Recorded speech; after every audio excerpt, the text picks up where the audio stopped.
जगाच्या मालकाच्या मते तुमच्या आमच्या लेकराचं हित भगवंताच्या नामस्मरणात आहे, भगवंताच्या सेवेत आहे. आणि तुमच्या आमच्या मते तुमच्या आमच्या लेकराचं हित गाडी बंगला सत्ता पैसा संपत्ती याच्यामध्ये तुमच्या आमच्यातला आणि जगाच्या मालकातला फरक हाच आहे.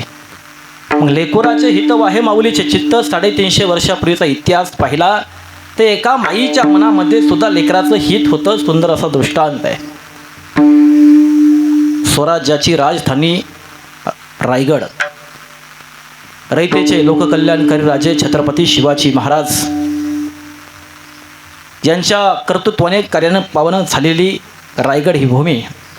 आणि या रायगडाच्या किल्ल्याचे काही नियम होते, काही अटी होत्या. सकाळी 6 वाजता दरवाजा उघडायचा, संध्याकाळी 6 वाजता दरवाजा बंद व्हायचा. कितीही मोठा वशिला असला, कितीही मोठा सरदार असला, कितीही मोठा राजा असला तरी सुद्धा एकदा का गडाचे दरवाजे बंद झाले की त्याला गडावरती येण्यास परवानगी नव्हती. गडाच्या खाली थांबायचं आणि गडाचे दरवाजे उघडल्यानंतर पुन्हा गडावरती यायचं. हिरकणी नावाची एक गवळण दररोज नित्यक्रमाने गडावरती यायची. गडावरील असणाऱ्या सरदारांना मावळ्यांना दूध घालायची आणि पुन्हा आपलं लहानसं 6 महिन्याचं लेकरू घरी होतं त्या लेकरापाशी जायची. परंतु गवळण, हिरकणी नावाची गवळण जेव्हा घरून निघायची, दुधाची चरवी हातात घेतल्यानंतर तिच्या मनामध्ये लेकराचं नेहमी काळजी असायची. माझं लेकरू झोपेतून उठलं तर रडेल, मग त्याला दूध कोण पाजेल, माझं लेकरू लहान आहे, हे तिच्या चित्तामध्ये नेहमी वहन व्हायचं. नित्यक्रम चालू होता. एक दिवस लेकरू खूप रडत होतं. कसं बसं लेकराला हिरकणीनं झोपवलं आणि हिरकणी रायगडावरती दूध घालण्याकरता गेली. रायगडावरती दूध घालण्याकरता तिला उशीर झाला. 6 वाजले, गडाचे दरवाजे बंद होणार. हिरकणी धावत धावत पळत पळत द्वारपालापाशी आली. दरवाजे आपोआप बंद झाले. द्वारपालाच्या पाया पडू लागली हिरकणी. बाबा, माझं लहानसं लेकरू घरी आहे, 6 महिन्यांचं लेकरू आहे बाबा. त्याला बोलताही येत नाही. आई आई म्हणून ते कळवळा करीत असेल, मला जाऊ द्या. पण द्वारपालानं सांगितलं, छत्रपती शिवाजी महाराजांचा आदेश आहे. एकदा गडाचे दरवाजे बंद झाले की गडावरून कोणालाही खाली जाण्यास आणि वर येण्यास परवानगी नाही. तिच्या डोळ्यातून लेकरा करता अश्रू येऊ लागले. दुःखी झाली आई. अंधारी रात्र पडू लागली. किर्र अशा अंधारी रात्रीमध्ये अरे हिरकणी रायगडाच्या बुरुजावरून खास खळग्यातून हळूहळू खाली उतरू लागली. आजही रायगडावरती तुम्ही गेलात, रायगडाच्या बुरुजावरून खाली बघितलं तरी सुद्धा तुम्हाला चक्कर आल्यासारखं वाटतं. पण 350 वर्षापूर्वी हिरकणी नावाच्या गवळीनं, या हिरकणी नावाच्या गवळीनं स्वतःच्या लेकरा करता रक्ताने बंबा झाली, खामाने ओलाचिंब झाली. अंगाला वरखडलं, रक्ताच्या धारा वाहू लागल्या, डोळ्यातून अश्रूच्या धारा वाहू लागल्या. पण मनामध्ये चित्तामध्ये फक्त एकच होतं, माझ्या 6 महिन्याच्या लेकरं उपाशी आहे, माझ्या लेकराला मला भेटायचंय, माझ्या लेकराला मला कुशीत घ्यायचंय. आणि या लेकराच्या ओढीपोटी, लेकराच्या हितापोटी रायगडासारखा अभेद्य किल्ला, रायगडाचा बुरुज हिरकणीनं सर केला. दुसऱ्या दिवशी छत्रपती शिवरायांना समजलं, कोणी हिरकणी नावाची गवळण रायगडावरून खाली उतरली. महाराजांनी आदेश दिला मावळ्यांना, हिरकणीला घेऊन या. हिरकणीला राज दरबारात हजर केलं. हिरकणी लहानशा बाळाला घेऊन आली होती. हिरकणी घाबरली होती, तिच्या डोळ्यात पाणी उभा होतं.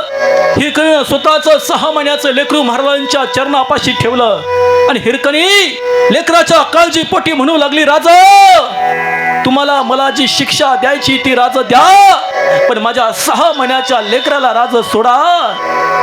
त्यावेळी छत्रपती शिवाजी महाराज म्हटले, अगं हिरकणी, कोण म्हणतं तुला शिक्षा देण्याकरता या ठिकाणी बोलवलंय?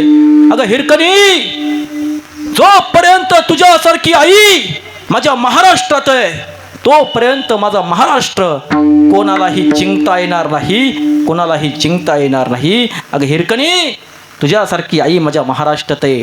राजांनी वाटीमध्ये दूध घेतलं, स्वतःच्या हाताने हिरकणीच्या लेकराला पाजलं आणि हिरकणीचा आदर सत्कार करण्याचं काम चोळी बांगडी देऊन आणि त्याच रायगडाला, त्या रायगडाच्या बुरुजाला हिरकणी बुरुज म्हणून नाव देऊन राजेंनी हिरकणीचा आदर सत्कार केला.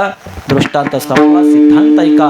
लेकराच्या ओळीपोटी, लेकराच्या काळजीपोटी हिरकणी नावाच्या गवळीनं अरे साक्षात हिमालयासारखा असताना रायगड सर केला. तिच्या मनात लेकराचं हित होतं. अभंगाचं पहिलं चरण. माऊलीचे चित्त ऐसी कळवळ्याची जाते, करी लाभाविन प्रीती. मायबाप, आईच्या मनामध्ये नेहमी लेकराचं हित असतं. आईच्या मनामध्ये नेहमी लेकराच्या चित्ताची काळजी असते, हिताची काळजी असते. आणि आई नेहमीच लेकराविषयी चिंता व्यक्त करत असते. माझ्या लेकराचं कसं होईल, माझं लेकराचं कसं होईल, ही आईच्या मनामध्ये नेहमी लागली तळमळ असते. मातेची या चित्ती अवघी पालकाची व्याप्ती. मायबाप हो, लेकरू चुकल्यानंतर लेकराच्या चुकावरती पांघरून टाकते, तिला म्हणतात मम्मी. आणि लेकराची चूक झाल्यानंतर लेकराची चूक पुन्हा होऊ नये याकरता दुरुस्ती करते, तिला म्हणतात आई. विठ्ठल विठ्ठल.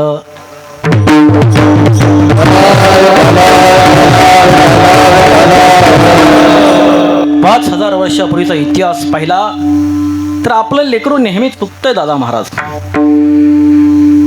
हे महाभारतातील असणाऱ्या गांधारी नावाच्या आईला माहीत होतं की माझा दुर्योधन प्रत्येक वेळेस चुकतोय, पण आईनं कधीच खडसावून सांगितलं नाही, दुर्योधना अरे तुझं चुकतंय.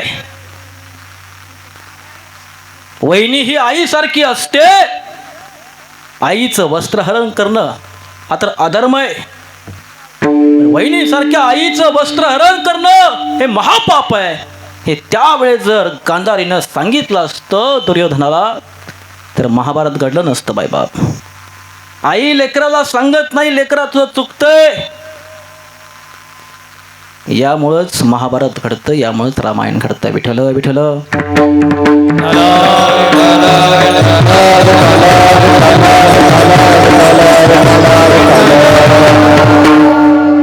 मायबाप हो, लेकुराचे हित वाहे माऊलीचे चित्त, ऐसी कळवळाची जाती करी लाभाविने प्रीती. आई असा कळवळ आहे, आई अशी जात आहे ज्या कळवळ्याला, ज्या जातीला कुठलाही गंध नाही, कुठलाही धर्म नाही, कुठलाही पंथ नाही, कुठलाही रंग नाही.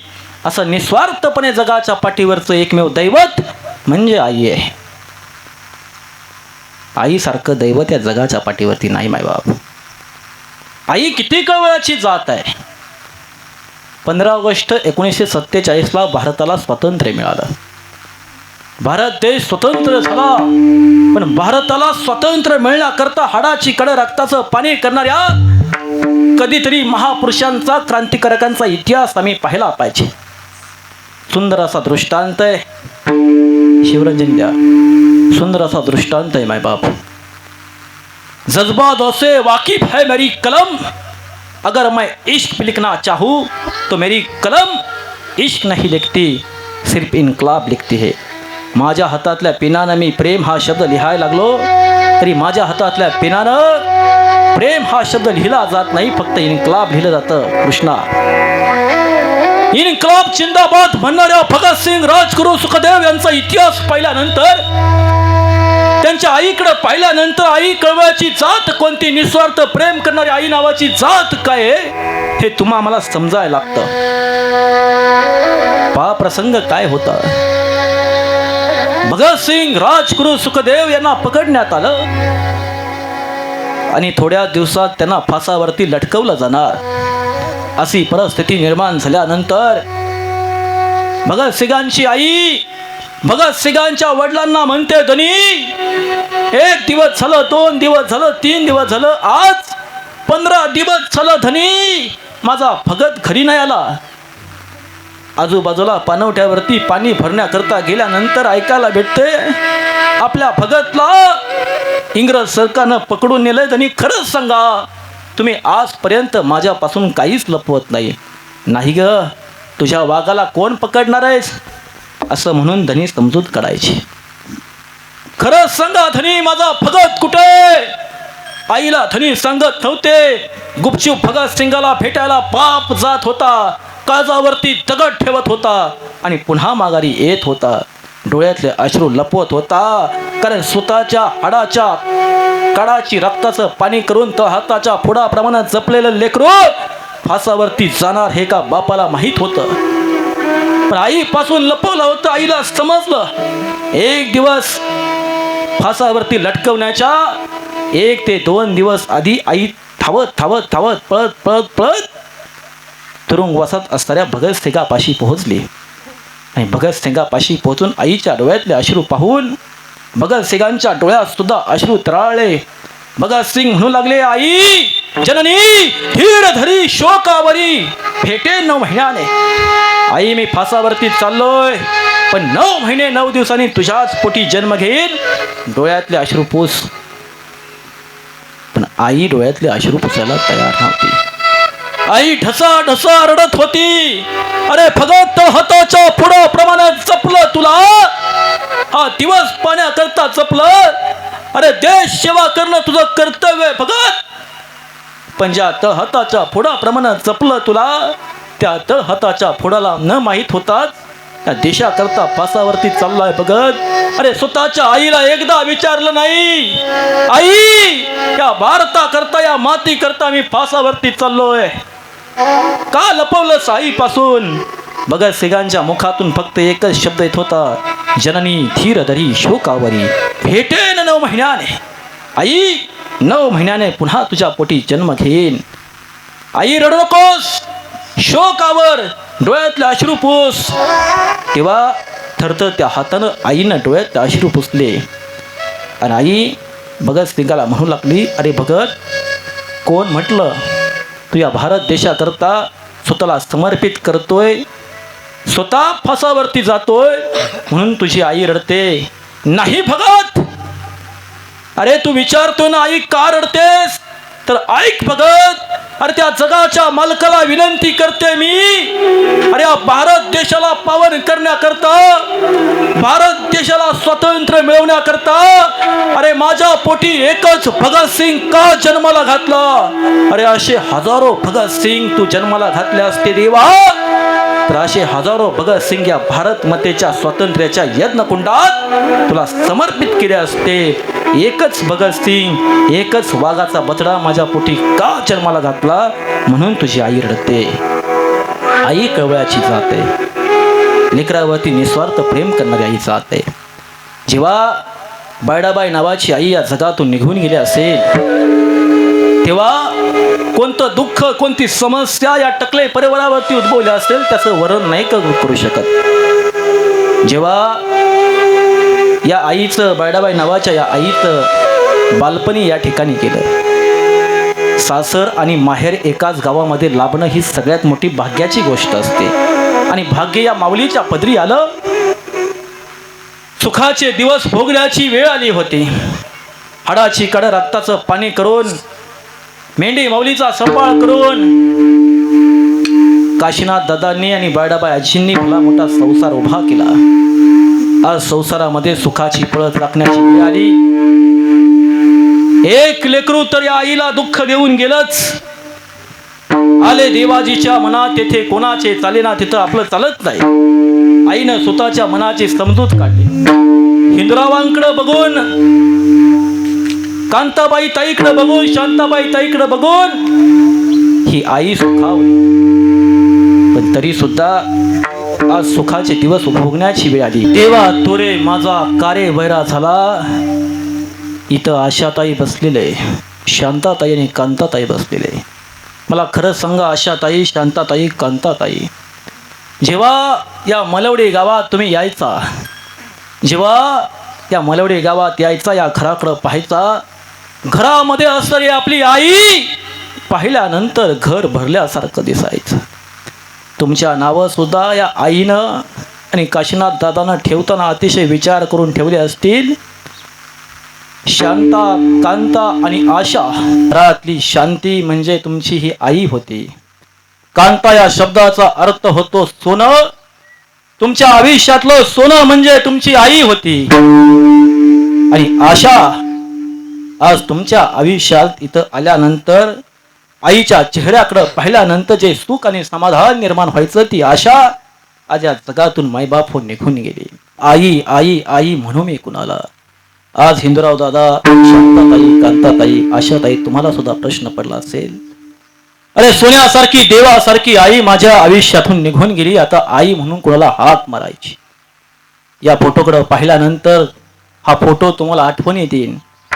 आई होती याची जाणीव करून देईल, पण आई असण्याची जाणीव करून देणार नाही. जिवंतपणी माणसं बोलतात, पण फोटोतली माणसं कधीच बोलत नाहीत. फोटोतली माणसं, फोटोतली आई, बायडाताई कधीच आशा, कांता म्हणून तुम्हाला हाक नाही मारला. तुम्हाला आई पाहिजे असेल हिंदूराव दादा, तर तुम्ही आजही आई तुमची पाहू शकता. हिंदूराव दादांना सुद्धा प्रश्न पडत असेल, अरे वाघा सारखा माझा भाऊ माझी साथ सोडून गेला, वाघिणी सारखी माझी आई माझ्या आयुष्यातून निघून गेली, देवासारखा बापाच्या संसारूपी रथाचं चाक तुटलं, आज प्रश्न पडला असेल. पण हिंदूराव दादा, तुमची आई आजही तुमच्या जिवंत आहे. ती तुम्हाला शोधता आली पाहिजे. महाराष्ट्रातील माझा एक मित्र कवी अनंतराव सांगतो, माया कुठून इतकी बहिणीस देव जाणे, माया कुठून इतकी बहिणीस देव जाणे, आई पुन्हा समजते ताईत शोधल्याने. ही कांताताई, शांताताई, आशाताई यांच्यामध्ये बैडाबाई नावाची आई तुम्हाला शोधावी लागेल, कारण आई ही बहिणीत असते. आणि तुम्हाला आई पाहिजेच असेल तर आजही 4 लेकरं आई तुम्ही शोधू शकता, आई तुम्ही पाहू शकता. ज्या वेळेस या घरामध्ये ताई तुम्ही याल, देवासारखा आपला असणारा बाप काशीनाथ दादा यांच्याकडे पाहाल, तेव्हा त्यांच्या डोळ्यात तुम्हाला बैडाबाई नावाची आई दिसल्याशिवाय राहणार नाही. आदरणीय बाबांचं सेवा करणं हीच आईला खरी बाबूने श्रद्धांजली असेल. आणि ती श्रद्धांजली वहन करण्याकरता सर्वांनी हात वरती करायचे आणि जगाच्या मालकाचं नामस्मरण करायचे.